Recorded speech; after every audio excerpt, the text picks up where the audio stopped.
Okay, Assalamu alaikum. आज हम start करेंगे new chapter called computer animation. Now computer animation is something that is becoming very popular and it is being used extremely commonly nowadays. और I'm sure कि already हमें इसके बारे में बहुत सारी चीजें पता होंगी. बेसिक आइडिया वही है कि we need to understand what is computer animation, how it is generated, और हम उसके बेसिक्स स्ट्रक्चरल अंडरस्टैंडिंग थोड़ी सी डेवलप करें कि what is computer animation. Obviously advance level पे बात नहीं है, it has a huge aspects to it कि कंप्यूटर एनिमेशन कैसे जनरेट की जाती है, what are various techniques and algorithms और फिर सॉफ्टवेयर और फिर उनके अंदर टेक्निक्स. तो उस पर हम नहीं जा रहे. इस चैप्टर का बेसिक मतलब ये कि to develop a basic understanding, कि जिनको थोड़ा सा बैकग्राउंड अंडरस्टैंडिंग नहीं है या बेसिक अंडरस्टैंडिंग नहीं है कि what is computer animation and how it is generated and what are its basic principles, तो हम इस पर्टिकुलर चैप्टर में उस चीज को डिस्कस करेंगे. ठीक है. नाउ हम टिपिकली कंप्यूटर एनिमेशन की जब भी हम बात करते हैं तो हमारे जहन में कार्टून एनिमेशन आ जाती है या मूवीज 3D एनिमेशन की बात आती है, और यही इसकी एक मेजर कोर एस्पेक्ट मौजूद है जिसमें हम various 3D movies, 3D animation movies, cartoon movies जो हैं वो क्रिएट कर रहे होते हैं. लेकिन nowadays computer animation has grown to be a very very vast field and it is being used not only for cartoon animation but for a future, for proper feature films, for special effects, for normal movies के अंदर भी जो background scenes, environments, वो भी computer animation के through generate करा के दिए जाते हैं.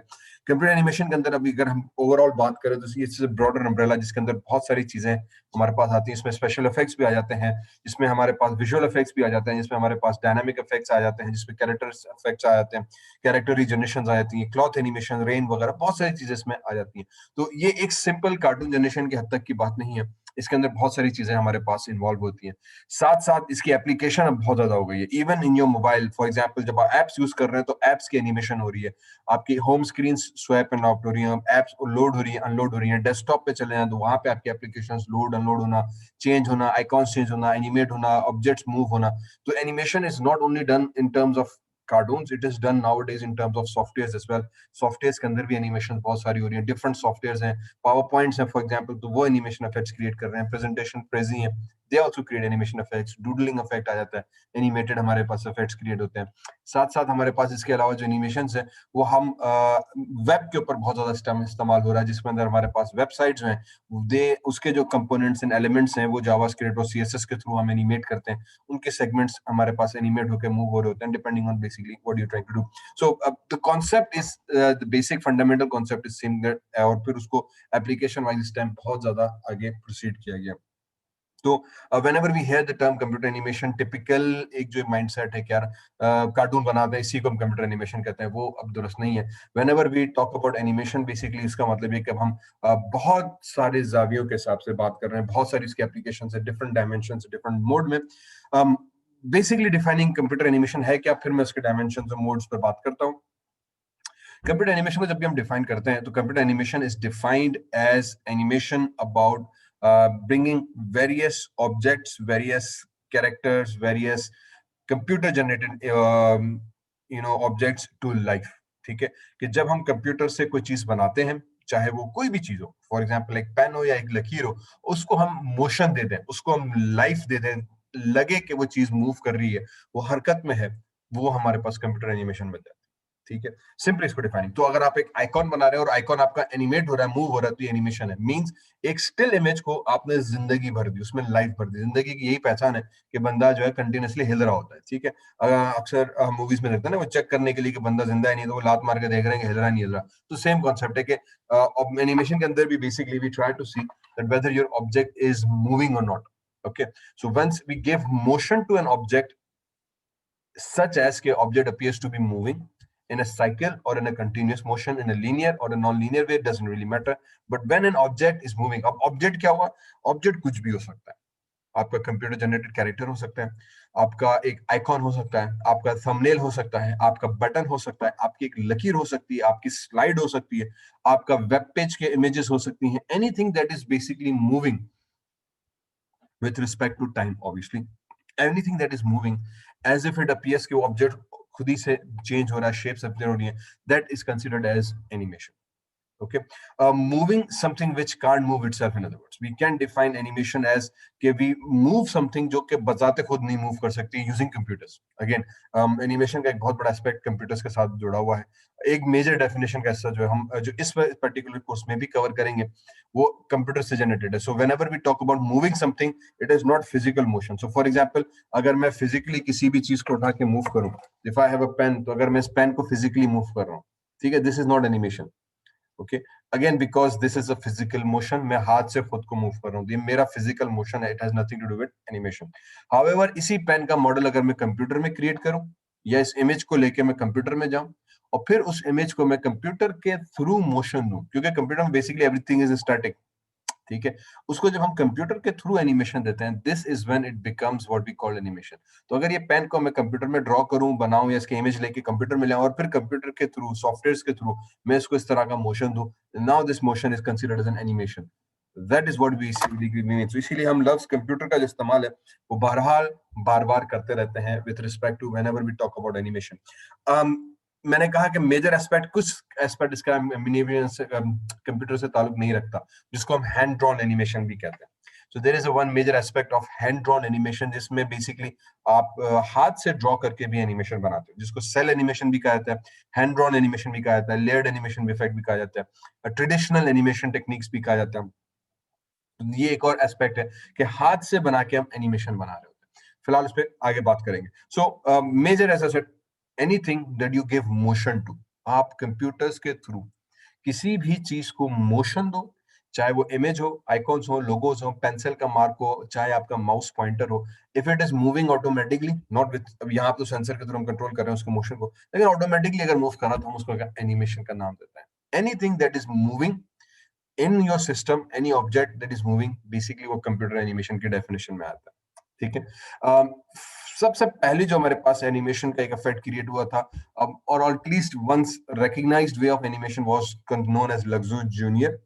ये पिक्सार वालों ने बनाया था 1986 में, was the first 3 dimensional animation. ठीक है, सॉरी, फर्स्ट 3 डायमेंशनल एनिमेशन थी वो ये थी. बाकी हैंड ड्रॉन उससे पहले ऑब्वियसली हमारे पास मौजूद थे. तो हैंड ड्रॉन मिकी माउस के cartoon, if you remember 19th century से हमारे पास बने थे.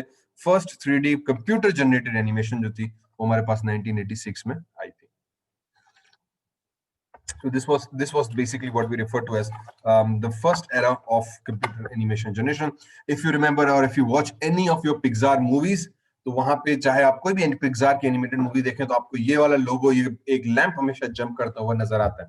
ठीक है, और ये आज तक अभी भी उनके इनिशियल लोगोस में, इनिशियल एवरी पिक्सार मूवी के अंदर आता है. इफ यू वंडर्ड एवर कि यार ये लैंप ही क्यों है, तो बिकॉज ये लैंप जो था ये वो फर्स्ट 3D जनरेटेड एनिमेशन थी जो पिक्सार वालों ने क्रिएट की थी, और ये आज तक इनके बेसिक लोगो स्ट्रक्चर में या वीडियोस के दी हुई है. ठीक है, और इसको एकेडमी अवार्ड भी दिया गया था. Now why we prefer animation, animation क्यों इस्तेमाल करें? ओके, बेसिकली कहा जाता है एक term that picture is worth 1000 words. एक तस्वीर 1000 लफ्जों के बराबर होती है. एक तस्वीर से समटाइम्स सिंबल से, इंफोग्राफिक से, पिक्टोग्राफिक से, आइकॉन से, सिंबल से हम 1000 लफ्जों के बारे कर सकते हैं एक तस्वीर के थ्रू. फॉर एग्जाम्पल, नो स्मोकिंग है तो एक सिंबल है, उस सिंबल से हम मीनिंग ऑटोमेटिकली ड्राइव कर लेते हैं कि you are not supposed to smoke. है नो पार्किंग आ गया तो एक सिंपल सिंबल है, उससे हमारे पास इंफॉर्मेशन आती है. तो एक पिक्चर से बहुत चीजें डिराइव हो जाती हैं rather than writing the entire complete words. Expressions, feelings, emojis इस टाइम बहुत पॉपुलर हमारे पास हो रहा है. तो मोबाइल में हम इमोजीज क्यों यूज कर रहे हैं? बिकॉज एक पिक्चर से हम अपनी फीलिंग्स का इजहार कर सकते हैं बड़ी आराम से. तो बजाय कि मैं पूरा सेंटेंस लिख के अपने जज्बात का इजहार करूं, मैंने एक सिर्फ इमोजी फेंक दिया, पता चल गया कि मैं उदास हूं या खुश हो रहा हूं. ठीक है, तो picture is what is technically now referred to as 1000 words. एक 1000 लफ्जों के बराबर एक अच्छी तस्वीर हमारे पास आ जाती है. लेकिन अगर पिक्चर 1000 लफ्जों के बराबर हमारे पास बैठती है तो हम कहते हैं कि अगर एनिमेशन में आप उसमें डाल दें तो उस animation say that picture becomes worth 10,000 words. ठीक है, तो अगर एक तस्वीर 1000 लफ्जों के बराबर है तो एनिमेटेड पिक्चर 10,000 लफ्जों के बराबर होती है. मींस आप एक छोटी सी एनिमेटेड पिक्चर के अंदर बहुत सारी इंफॉर्मेशन डाल सकते हैं. ठीक है, so whenever we talk about animation, basically, or when we evaluate an animation, the following aspects are basically considered. Okay, how fast an images can be generated. Remember हमने last chapter में animation video पढ़ी, और video के अंदर हमने एक चीज discuss की थी कि video is basically combination of frames. तो एक वीडियो के अंदर बहुत सारी फ्रेम्स होती है। फ्रेम्स क्या हुई? तस्वीर ही, तो एक तस्वीर, दूसरी, तीसरी, चौथी, पांचवी, छठी, वो तस्वीर हमारे पास सीक्वेंस में प्लेबैक होती है। Typically because animation is also considered in the form of video, जैसे अगर यहाँ पे नजर आ रही है तो इसके अंदर भी बेसिकली मल्टीपल फ्रेम्स बनते हैं। एक फ्रेम में कैरेक्टर यहाँ पे, दूसरी में यहाँ पे, तीसरी में यहाँ पे, चौथी में यहाँ पे, पांचवी में यहाँ पे, छठी में यहाँ पे, तो ये मल्टीपल फ्रेम्स हम कैरेक्टर्स की मोशन को रेंडर करते हैं। इसीलिए उसमें सबसे इंपॉर्टेंट चीज भी अगेन वही चीज आती है कि how fast images can be generated, how fast और how easy it is to control the appearance of the animation, how much human expertise is required to generate animations. These are some aspects that we need to consider. Actually, ये आगे चल के discuss करना था. I think slides मेरी आगे पीछे हो गई हैं. But whereas these are few issues that we need to work with. Different applications have basically different requirements. This is something that you have to understand. Animation कोई एक single pattern पर नहीं होती. Animation एक single structural पे नहीं है कि बस इसी तरह की animations हैं सारी. There are different requirements, different expertise, different levels of animation that are done for various different types of animation. ठीक है, मुख्तलिफ टाइप्स की एनिमेशन एग्जिस्ट करती हैं और उनको करने के उनके सॉफ्टवेयर के उनके एस्पेक्ट्स डिफरेंट डिफरेंट आते हैं। फिर जिस डोमेन में आप काम कर रहे हो, फॉर एग्जांपल एनिमेशन मूवीज में अगर आप काम कर रहे हो तो उसमें एनिमेशन करने का तरीकाकार, उसके रिक्वायरमेंट्स, उसके एप्लीकेशन थोड़ी सी डिफरेंट हो जाती है as compare to animation that is being done for the television industry, as compare to the animation that is being done for a web page, as compare to the animation that is being done for the gaming industry. तो gaming industry and web page हुआ, music videos हुए, television advertisement हुई, television के ऊपर logos की animation हुई, whatever you watching, every aspect has a different categories. Cartoon television networks आप देख रहे हैं, कार्टून नेटवर्क पे जो 3D एनिमेशन है, 2D एनिमेशन आ रही है, उनके अपने एस्पेक्ट्स, अपने dimensions. Okay, so just going back into the history a little bit now. When we talk about animation history, obviously मैंने कहा कि computer generated हमारे पास 1986 से start हुई थी. Pixar was one of the first studios to actually officially launch it. Um, Before that, there was obviously many research works being going on. So officially मैं कहता हूँ उससे पहले जो एक मैनुअल एनिमेशन का काम था वो एक फ्लैंकिस्टोकोप, ओके, फ्लैंकिस्टिकोप वाज एक डिवाइस बनाई गई थी जो बहुत कॉमनली यूज की जाती थी इन 19th सेंचुरी में. It was initially invented by Joseph Plateau. What they did is basically उसमें एक इमेज रखी गई, ठीक है, उस इमेज पे ऑब्जेक्ट की पोजीशंस चेंज होते गए, शेप चेंज होते गए, पहले यूं था, फिर यूं था, फिर यूं था, फिर यूं था, फिर यूं था, ये शेप्स यूं रखे गए.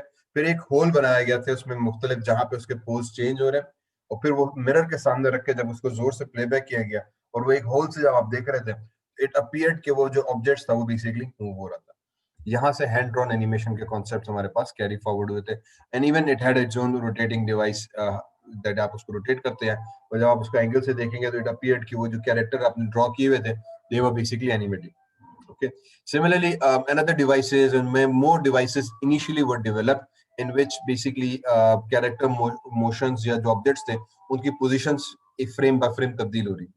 फिर from this particular hole you looked at it और वो जब device rotate हो रही थी तो आपको सिर्फ एक वक्त में एक ही तस्वीर नजर आ रही थी, उसमें से एक तस्वीर आ रही थी, फिर दूसरी, फिर तीसरी, तो क्योंकि आप उसको तेजी से चला रहे थे एक स्पीड के हिसाब से तो तस्वीरें तब्दील हो रही थी एंड अपीयर्ड कि वो ऑब्जेक्ट जो है वो बेसिकली मूव हो.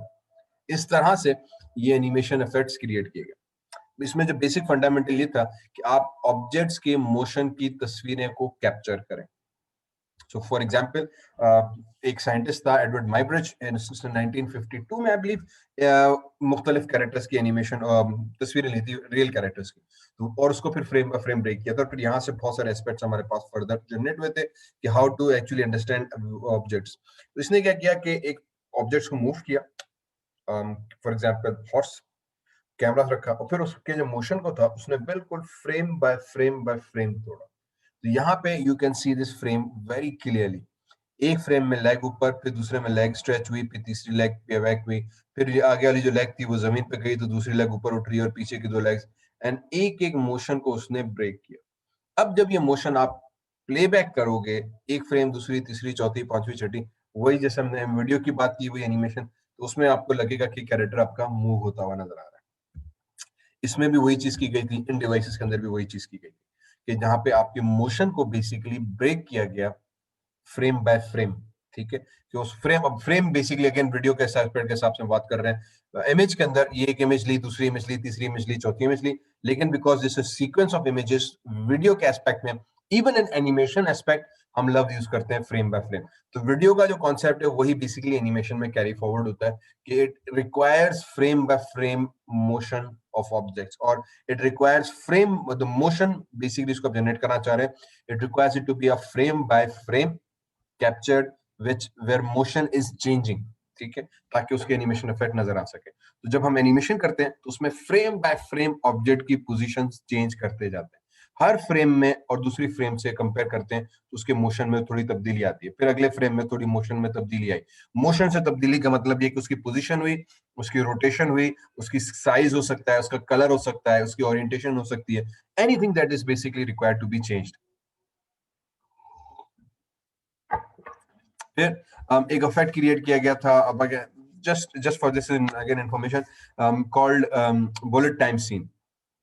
ये इनिशियल एनिमेशन का बेसिकली एस्पेक्ट इस तरह से था। उसके बाद एक बुलेट टाइम इफेक्ट क्रिएट किया गया। What happens in a bullet time effect is that a single animation or single screenshot was animated using multiple cameras। अब यहाँ पे क्या हुआ, आपका एक कैमरा से मल्टीपल फ्रेम्स रेंडर हुए, ठीक है, वेयर एज यहाँ पे एक फ्रेम को मल्टीपल कैमरा से रेंडर किया गया। ठीक, अगेन नॉर्मल एनिमेशन या नॉर्मल जो वीडियो अभी भी हमारे पास बनती है उसमें क्या होता है कि कैमरा एक है, उससे मल्टीपल फ्रेम जनरेट की जाती है, एक कैमरा से 1000 तस्वीरें बनाई गई। यहाँ पे क्या हुआ कि एक फ्रेम से एक फ्रेम के ऊपर लेकिन कैमरा उसके बहुत सारे, तो एक ही फ्रेम एक ही ऑब्जेक्ट उसको मुख्तलिफ कैमरा से मुख्तलिफ एंगल से जो था वो उसके शॉट लिया गया, जिसकी वजह से हमें एक बुलेट टाइम इफेक्ट क्रिएट हुआ।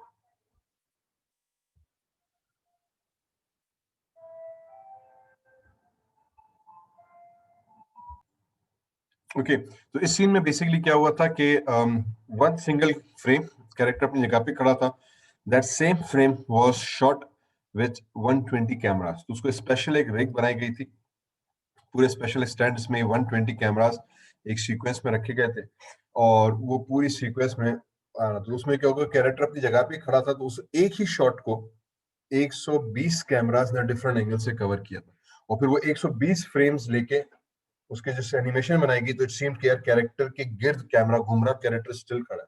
तो इट हैड वो कंटिन्यूस पे शॉट बना जिसमें बुलेट को डॉज कर रहा है, and it was very fantastic thing. Okay so उसके बाद ऑब्वियसली बहुत सारी मूवीज में ये चीज यूज होने लगी। उसके बाद एक और एनिमेशन हम यूज करते हैं, इसको फ्लिप बुक इफेक्ट या हैंड ड्रॉन एनिमेशन का इफेक्ट भी कहा जाता है। फ्लिप बुक में बेसिकली वही कॉन्सेप्ट आता है कि यू ड्रॉ ईच फ्रेम, जैसे यहाँ पे अब कैरेक्टर का फ्रेम तब्दील हो रहा है, तो in flip book basically you draw the frames, each individual frame, and then you play it back. तो जब आप उसको पेपर को करते हो तो it appears to have motion to it, तो वो कैरेक्टर का जो सीक्वेंस है वो तब्दील हो रहा है।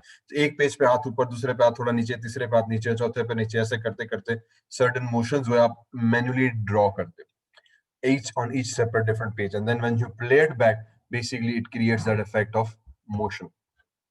Okay, and similarly other devices were defined to create various different effects earlier on. So some way or another people did try to create animation effects using devices where they can see motion automatically. Okay, but however nowadays obviously it's being done purely using computers. अब आते हैं types of animation में कि what are the various different types of animation, कि किस तरह से हम कौन कौन सी एनिमेशन को हम कर सकते हैं। लाइक आई हैव सेड कि एनिमेशन सिर्फ कार्टून एनिमेशन को हम रेफर नहीं करते। Okay, there are various different types of animation और various different categories of animation that are rely under this particular umbrella. उसमें सबसे मेजर चीज हम बात करते हैं whenever we talk about type of animation, हमारे पास आता है कैरेक्टर एनिमेशन का। Character animation basically means being able to animate human characters और ह्यूमन लाइक कैरेक्टर्स, चाहे वो एनिमल्स में, चाहे डॉग्स हुए, चाहे पपेट्स में, चाहे रोबोट्स में, ह्यूमन लाइक कैरेक्टर्स में, उनको जब हम एनिमेट करते हैं that's typically considered as a character animation. ठीक है, अब कैरेक्टर एनिमेशन में बेसिकली हमारे पास क्या होता है कि कैरेक्टर्स होते हैं, उनको हम मूवमेंट दे रहे होते हैं। अब उनके मूवमेंट्स के अंदर उनके जो बॉडी पोस्चर्स हो गए, उनके जो फिजिकल मसल मूवमेंट हो गई, उनकी फिंगर मूवमेंट हो गई, उनकी हेड मूवमेंट हो गई, आईज की एक्सप्रेशन मूवमेंट, ये सारा हमारे पास कैरेक्टर एनिमेशन के अम्ब्रेला के अंदर आता है। उसके लिए special setups, special techniques, special softwares, मुख्तलिफ चीजें इस्तेमाल की जाती है। Like I said there are requirements, technically उसकी डिफरेंट टाइम रिक्वायरमेंट्स नहीं आ रहे, जस्ट कॉन्सेप्चुअली कुछ बातें हैं जिसको थोड़ा समझ। So whenever we talk about types of animations, basically हमारे पास character animation is one major aspect, one major type of animation. फिर चाहे आप टॉम एंड जेरी कार्टून की बात करें, फिर चाहे आप श्रेक मूवी की बात करें, फिर चाहे आप आइस एज मूवी की बात करें, चाहे आप लॉर्ड ऑफ द रिंग्स की कैरेक्टर एनिमेशन की बात करें, चाहे गेम ऑफ थ्रोन्स की कैरेक्टर्स की बात करें, उनके एनिमेशन सीक्वेंस की बात करें, चाहे अवेंजर्स मूवीज के animation, any movie that you take, basically you find there are character animation aspects nowadays being used throughout the digital industry. चाहे आप कार्टून्स नॉर्मल देखें टेलीविजन के ऊपर, बच्चों के टीवी के ऊपर, चाहे आप एडवर्टाइजमेंट्स देखें, वहां पे भी फॉर एग्जांपल मैगी का ऐड आ रहा है तो मैगी के नूडल्स नाचते हैं, उसके साथ प्रॉप्स बने हुए होते हैं। विम बार का ऐड आ रहा होता है तो विम जब लगाते हैं तो बर्तन खुशी से नाचने लग जाते हैं। तो ये सारे एक कैरेक्टर एनिमेशन की डेफिनेशंस के हमारे पास आते हैं कि we have an objects defined as characters when we animate them. चाहे वो चिप्स का पैकेट हो वो एनिमेट हो रहा है, चाहे वो कुछ भी हम जैसे बेसिकली आते हैं, पेन्स आ जाती हैं हमारे पास, बाल आ जाते हैं, उनकी एक एस्पेक्ट आता है एनिमेशन वगैरह। So whenever we talk about animation, the one major aspect is always character animations. Now, in order to do that, अब उसकी टेक्निक्स बहुत सारी हैं, ठीक है। टिपिकली हम उन टेक्निक्स को चार मेजर अम्ब्रेलास के अंदर रखते हैं। One is called key frame animation, motion capture animation, procedural animation and hand drawn animation. ये चार मेजर उसकी जो है कैटेगरीज हमारे पास आ जाती है, बल्कि सॉरी फिजिक्स बेस्ड एनिमेशन, ठीक है। और फिर पांच में आता है हैंड ड्रॉन, जो है वो बेसिकली अलग आती है। अगर मैं कंप्यूटर जनरेटर की बात करूं तो चार मेजर में हमारे आते हैं, मैनुअल एनिमेशन, की फ्रेम, मोशन कैप्चर हमारे पास आता है, प्रोसीजरली प्रोग्रामेटिक आता है, और फिर फिजिक्स बेस्ड डायनामिक्स। यूजुअली इसको भी हम प्रोसीजरल प्रोग्रामिंग अंदर रखते हैं, लेकिन sometimes now in advance research procedural is considered different and physics dynamics based animation is considered different, इसीलिए थोड़ा सा मैं इसको अलग कर रहा हूँ। फिर ऑब्वियसली हैंड ड्रॉन एनिमेशन हमारे पास ऑलरेडी मौजूद है।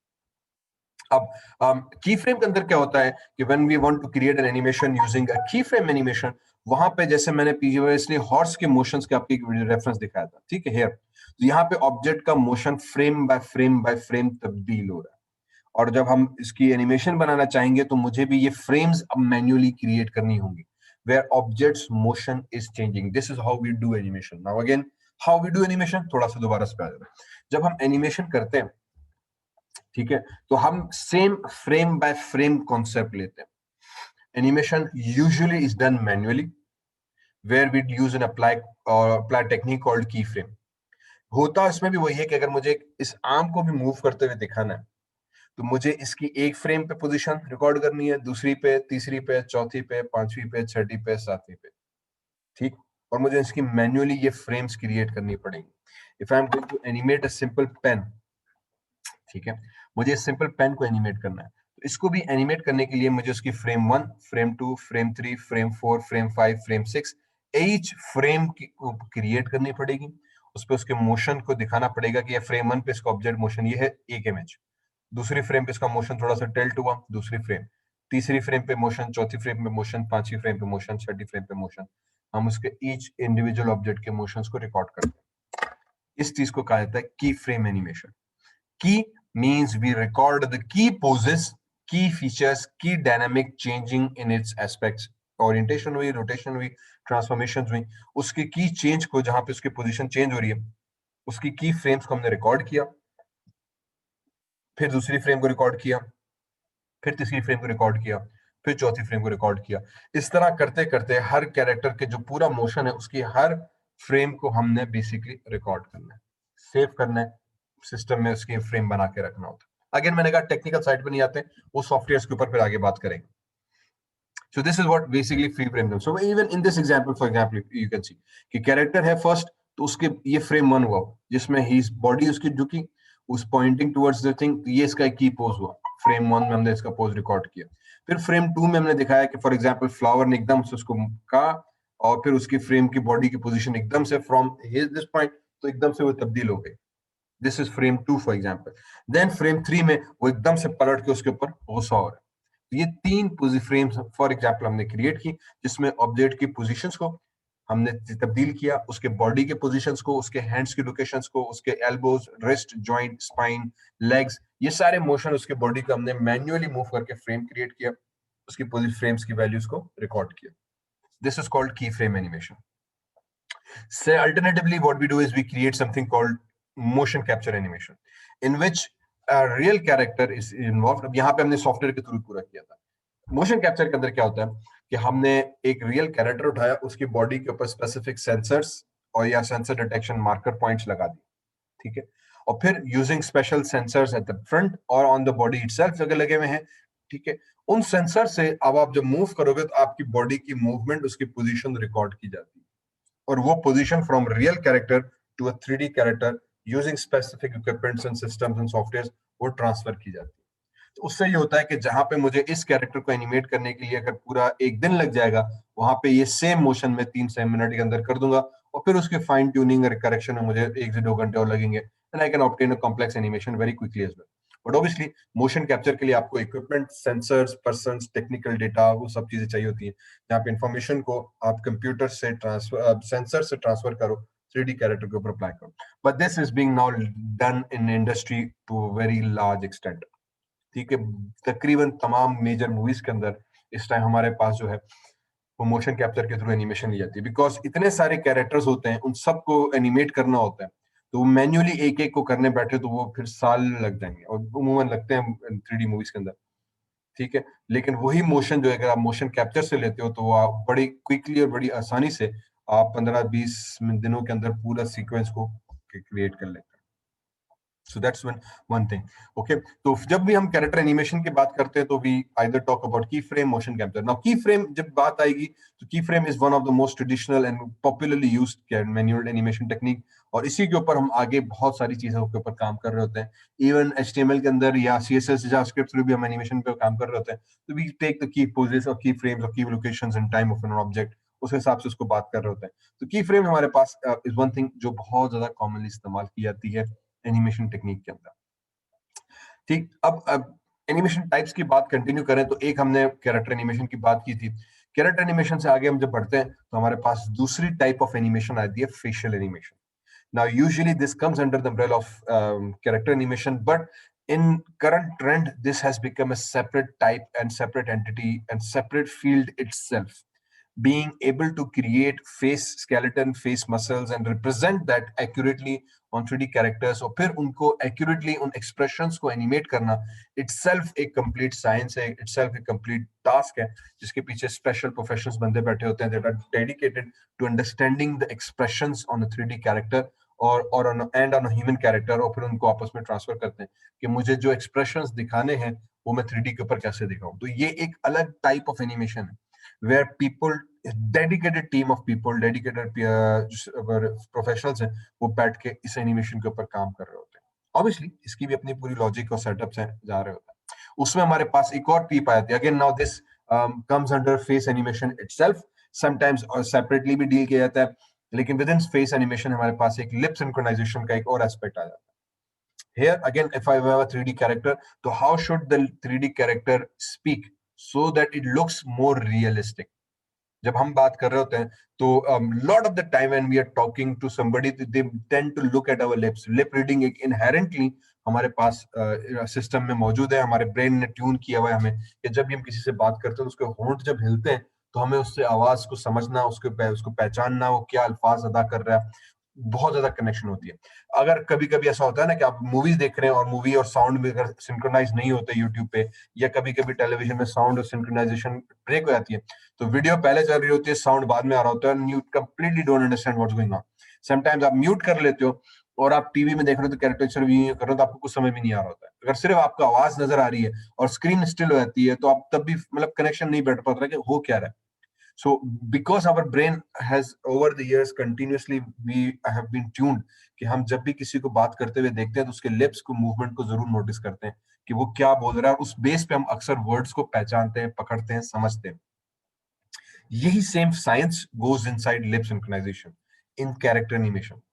कि जब आप किसी कैरेक्टर को एनिमेट करते हो तो उसकी एनिमेशन को बिलीवेबल एंड रियलिस्टिक बनाने के लिए लाजमी है कि उसके जो डायलॉग्स हैं वो उसके लिप्स की मोशन और अल्फाज की प्रोनाउंसिएशन से मैच करें, ठीक है. तो उसमें फॉर एग्जांपल जब हम साउंड निकालते हैं मैच, माय, तो हमारे लफ्ज बंद हुए और फिर उसने खोले. इसी तरह से ई, तो ये अल्फाजों के प्रोनाउंसिएशन में हमारे आते हैं. फॉर एग्जांपल ल, त, जी, ओ, यू, ये अल्फाज हमारे ऑटोमेटिकली मुंह के शेप्स जो है तब्दील हो रहे हैं। तो जब आप मुझे भी बात करते हुए देख रहे हो, तो यू नोटिस कि my lips are basically moving with respect to the pronunciation. तो ब का साउंड आया तो अल्फाज मिल गया, ब, म, प, तो यहाँ पे इसने वही दिखाया। तो यही चीज पे साइंस जो है, होंठों की पोजीशंस, फोनेटिक्स ट्रांसफर किए जाते हैं 3D कैरेक्टर्स के अंदर, ताकि जब एनिमेशन स्क्रीन पे वो कैरेक्टर्स आपको सुने, आप उनको देखो, तो आवाज और उसकी जो विजुअलाइजेशन है of the lip movement should be perfect, so that it creates that believable effect कि हाँ यार कैरेक्टर वाकई बात कर रहा है, और आपको उसकी बात फिर बेहतर तौर पे समझ में आ जाएगी। अगर वो सिर्फ यूं मुंह खोल रहा है, तो आपको डायलॉग्स लगेंगे यार ये क्या बोल रहा है, हमें समझ में नहीं आता। जैसे अक्सर मपेट्स वगैरह पुराने कार्टून्स में होते हैं, तो it doesn't really make a sense. So that this is what makes our voice more heardable. Or for example, animals में और human में सबसे ज्यादा difference major ये है कि animals have sound, but their sound is not based on their vocal or their facial lip synchronizations. We are able to do that. इसी वजह से हम अल्फाज की अदायगी बहुत ज्यादा दिखाते हैं। फॉर एग्जाम्पल, और हमारे पास बहुत ज्यादा वोकेबलरी है, बहुत ज्यादा फोनेटिक साउंड्स हैं based on the language we are speaking that we can generate. Whereas animals की फोनेटिक्स बहुत कम है, उनके बेसिक से फोनेटिक्स है, बिकॉज उनकी ये जो लिप सिंक्रोनाइजेशन इतनी पावरफुल नहीं है। अगर होगी जिन एनिमल्स की कुछ की है, ऑब्वियसली हर एनिमल का अपना एस्पेक्ट है, तो उसी वजह से उनकी फिर सिंक्रोनाइजेशन और उनके जो साउंड्स और उनकी जो वेरिएशन है बहुत ज्यादा। फॉर एग्जाम्पल मेनी बर्ड्स हैं, तो they are able to produce many different things, many different sounds. Many animals are producing many different sounds because they have that face. जिनके नहीं है, static है, तो you would find कि उनके बहुत basic sounds निकलते हैं और वो अल्फाज अलग ही एस्पेक्ट रखते हैं। बहरहाल, सो लिप सिंक्रोनाइजेशन एक और मेजर एस्पेक्ट है एनिमेशन का। With in that character animation में भी ये आ जाता है, फेस एनिमेशन के अम्ब्रेला के अंदर स्पेसिफिकली आता है कि whenever we talk about the whole face, we talk about the expressions, eyebrows. For example सिर्फ फेस के रख के आईब्रोज की बात कर हम करें तो हम एक्सप्रेशन जनरेट कर रहे होते हैं। उसी की फेस एनिमेशन के अंदर फिर हम अलग एस्पेक्ट लेते हैं आईज का। तो बेसिकली अब मैंने फेस को दो हिस्सों में तोड़ दिया, एक नीचे का लिप वाला पार्ट, ठीक है, जिसमें सिर्फ मेरे पास लिप नजर आ रहा है। तो if you don't see the top part and if you see the words only, then still you can understand कि यार अच्छा कैरेक्टर क्या बात कर रहा है। सिमिलरली आईज एनिमेशन, तो अगर मैं बात ना भी करूं, eyes are extremely important in expressing your thoughts, expressing your emotions.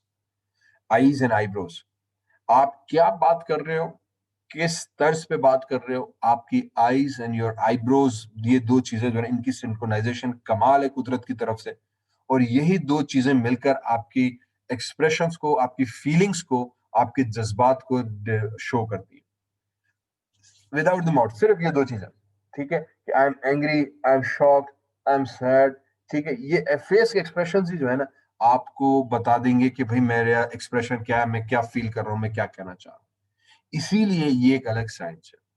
How should we be able to express only using our eyes and eyebrows. इसकी अपनी एक पूरी एनिमेशन स्ट्रेटेजी बैठती है, पोजेस बैठते हैं कि अगर मैं बोर्ड हूं तो क्या पोज होगा, मैं हैप्पी हूं तो क्या होगा, सैड हूं तो किस तरह से मेरे आईब्रोज होने चाहिए, मैं एंग्री हूं तो कैसे होना चाहिए, कंफ्यूज, सरप्राइज। इनके एक प्री डिफाइंड हम सेटअप्स क्रिएट करते हैं एनिमेशन के अंदर। People tend to work with that, however I was doing the face animation में, तो ये दोनों चीजों के ऊपर कोलैबोरेट किया जाता है। अगर मैं अल्फाज बोल रहा हूँ, शॉक्ड वाला अल्फाज हूँ, तो मेरा मुंह भी ज्यादा खुल रहा है, पर मेरी आईब्रोज की पोजीशन भी उस हिसाब से हो रही है। अगर मैं गुस्से में हूं तो मेरी आईब्रोज की पोजीशन ऑटोमेटिक डाउन हो गई, और मेरे अल्फाज क्या और लिप्स का जो मोशन है वो उस हिसाब से होगा। अगर मैं नॉर्मल बात कर रहा हूँ तो मेरा नॉर्मल बात होगा, अगर मैं इस तरह से बात कर रहा हूँ तो एक आईब्रोज नीचे एक ऊपर भी, and I am talking like that, तो अब मेरा face, lips, eyes expression completely तब्दील हो रहा है। ये कंप्लीट डिफरेंट एनिमेशन का डायनामिक्स में आता है। Next, crowd animation. Now this is again something that is absolutely essential nowadays. हम बेतहाशा मूवीज देखी हुई हैं जहां पे for example if you have seen Lord of the rings, तो हजारों की जंगें दिखाई गई हैं, लाखों ऑक्स आ रहे हैं, दे आर अटैकिंग, जंग हो रही है। अगर आप मूवीज देखें फॉर एग्जांपल लाइक अवेंजर्स, तो वहां पे आर्मीज की आर्मीज दिखाई जाती हैं, they are coming and attacking. अगर आप एक्वामैन मूवी देखें तो हजारों की तादाद में फिशेज और मछलियां दिखाई जाती हैं। So crowd basically means, term use किया था क्राउड मींस बहुत ज्यादा। वो स्टेडियम्स के अंदर भी बहुत ज्यादा क्राउड्स को दिखाने के लिए यूज होता है। वो आप फॉर एग्जांपल समंदर के अंदर लाखों मछलियां, कैरेक्टर्स, जंगों के अंदर, this is again major aspect. How do we simulate thousands of character. मैंने यहाँ पे बात की कि एक कैरेक्टर के लिए हमें कितनी मेहनत करनी पड़ रही है। What happens if there are 1000 characters. तो because now one character and 1000 characters का फिनोमेना कंप्लीटली डिफरेंट हो जाता है। इसीलिए this becomes a completely different type of animation where different tricks and different structures are used to simulate multiple crowds. वो crowd can be an army, the crowd can be an army of ants, crowd can be army of birds, army of fishes, कि जहाँ पे 1000 मछलियां मुझे दिखानी है swim करते हुए जा रही है, या करोड़ लाखों लोग बेसिकली जंग के लिए जा रहे हैं, ऑक्स जा रहे हैं, कैरेक्टर्स जा रहे हैं, whatever you want to see. चाहे आप अवेंजर्स देख रहे हैं तो उसमें हजारों लाखों की एलियंस की आर्मी आके अटैक कर रही है, वो सब कंप्यूटर जनरेट होता है। लेकिन उसमें सबसे मेजर इशू क्या है, एक कैरेक्टर तो ठीक है, लेकिन जब 1000 आदमी की आर्मी दिखानी है, 1000 लोगों की, तो 1000 लोग कहाँ से आएंगे? अगर वो एलियंस है तो 1000 एलियंस की एनिमेशन तो एक एक को मैं पकड़ के एनिमेट करूं? नहीं। तो फिर हम इसमें एक और एस्पेक्ट लगाते हैं क्राउड सिमुलेशन का, where thousands of characters are simulated to create animation. फिर हमारे पास आ जाता है cloth animation. Cloth, again, this is another type of animation in which basically we create simulations. We use some physics-based rules, some procedural animation techniques to generate the realistic behavior of a cloth. चाहे वो table पे हो, चाहे flag का हो, चाहे आपके body के ऊपर क्लॉथ हो, चाहे आपने केप पहनी हुई हो, चाहे whatever you are drawing. अब इसकी अपनी फिजिक्स बनती है, इसकी अपनी साइंस बैठती है to simulate realistic cloth. इसीलिए ये एक अलग टाइप की एनिमेशन है। Special people are there, again इसकी अलग टीम्स बनती हैं, स्पेशल पूरा इसके साइंस कोर्स है जिसमें people tend to work specifically on how cloth animation is supposed to be done, how we simulate this realistic cloth behavior. Okay, so this is what we do. This is because it just has completely different dynamics. ये character animation से completely different है, facial animation से completely different है, इसीलिए ये totally अलग type की dynamics बनती है, इसमें सिमुलेट कर रहे होते हैं। इसी तरह से फिर हेयर सिमुलेशन आती है। हेयर हुआ, फर हुआ, आपका स्किन के ऊपर हेयर्स हुए, आपके आईब्रो हेयर्स हुए, आपकी whatever type of animation you basically trying to do, चाहे वो क्लॉथ हो, कोट हो, फर हो, स्किन के ऊपर हो, they all have a completely different dynamics. इसका प्रोसेस, इसको करने का तरीका, इसके ऊपर एनिमेशन के एप्लीकेशन कंप्लीटली डिफरेंट है, because again they use a hair strands, और फिर जब बाल हिले तो बाल उसके हिसाब से मूव करें, ठीक है, उसकी फिर जो फिजिक्स आती है, इसीलिए ये complete different type of animation कहलाती है। इसके अलग ट्रेंड है, इसके अलग एप्लीकेशंस और इसके अपने अलग algorithms. It's not the same as purely on character animation.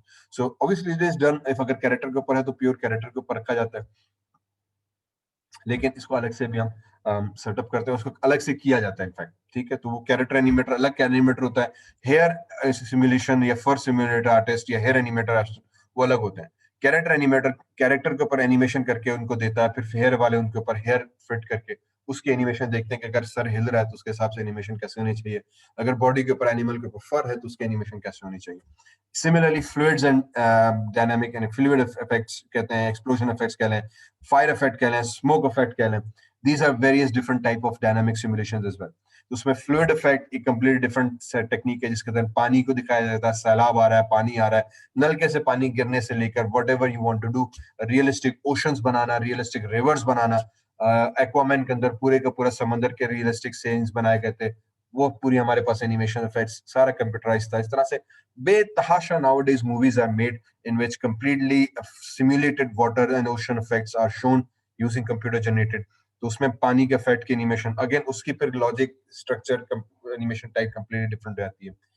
इसी तरह से फायर हो गया, इसी तरह से स्मोक हो गया, इसी तरह से एक्सप्लोजन हो गया, क्लाउड हो गया, फॉग हो गया, स्नो इफेक्ट हो गया, रेन इफेक्ट हो गया, हेल स्टॉर्म इफेक्ट हो गया, whatever you want to do, these are different types of animations and the categories can go on and on। उन सब के अंदर हम फिजिक्स का इस्तेमाल करते हैं, प्रोसीजरल प्रोग्रामिंग इस्तेमाल होती है, स्पेशल प्लगइन्स, स्पेशल टेक्निक्स इस्तेमाल होती हैं। They have dedicated different people who do that. Character animator अलग होते हैं, फेस एनिमेटर्स अलग हो गए, ऑब्जेक्ट एनिमेटर्स फॉर एग्जांपल अलग हो गए, लाइट एनिमेशन होती है, इसमें भी आई थिंक मिसिंग हो गया मेरे पास। लाइट एनिमेशन अलग है कि रोशनी को हम एनिमेट करना है। कैमरा एनिमेशन अलग है, specifically camera cinematography is a very powerful field, और उसमें स्पेसिफिक लोग बैठते हैं जो कैमरा के एनिमेशन के ऊपर काम कर रहे होते हैं। इसी तरह से हमारे पास जो है स्पेशल इफेक्ट्स की टीम्स अलग हैं, विजुअल इफेक्ट्स की टीम्स अलग हैं, that create this kind of visual effects, जिसमें एक्सप्लोजन हुआ, बम फटना हुआ, उसके स्पेशल इफेक्ट्स जो हमारे पास कैसे जनरेट हो, purely using computers. Rocket fire हो रहा है, मिसाइल आ रहा है, मिसाइल गिर रहा है, उसका बम एक्सप्लोजन कैसा होना चाहिए, purely done using computers, उसके एनिमेशन के टेक्निक्स एस्पेक्ट्स डिफरेंट है। So you can see basically whenever we talk about animation, it is not only about cartoon, ठीक है, जो बेसिक ये सारी बात करने का असल मकसद था कि जब भी हम कंप्यूटर एनिमेशन की बात करते हैं तो कंप्यूटर एनिमेशन में सिर्फ कार्टून एनिमेशन का बात नहीं आती, इनफैक्ट उसमें बहुत सारी और चीजें इन्वॉल्व होती है। एनिमेशन अम्ब्रेला के अंदर बहुत सारी चीजें आती हैं, character face, lips, crowd, smoke, fog, ये सब चीजें हम एनिमेट करते हैं। whenever you watch a movie, Avengers movie देखें तो उसमें एक्सप्लोजंस, फायर्स, मिसाइल्स, पता नहीं क्या क्या दिखाया गया, ये सब चीजें एनिमेट की गई। स्पेसशिप उड़ रही है तो ये फ्लाइंग ऑब्जेक्ट एनिमेशन, ये भी एक एनिमेशन के एस्पेक्ट से आता है। So animation has a huge umbrella under which lots of things are basically being done. Okay, so hopefully यहाँ तक थोड़ी बहुत बात क्लियर हुई होगी। इंशाल्लाह फिर मैं नेक्स्ट क्लास में जो है I will continue and discuss the types and more on techniques of animation. ठीक है, thank you very much, this is doctor शान भट्टी। इंशाल्लाह नेक्स्ट क्लास में फिर मिलते हैं।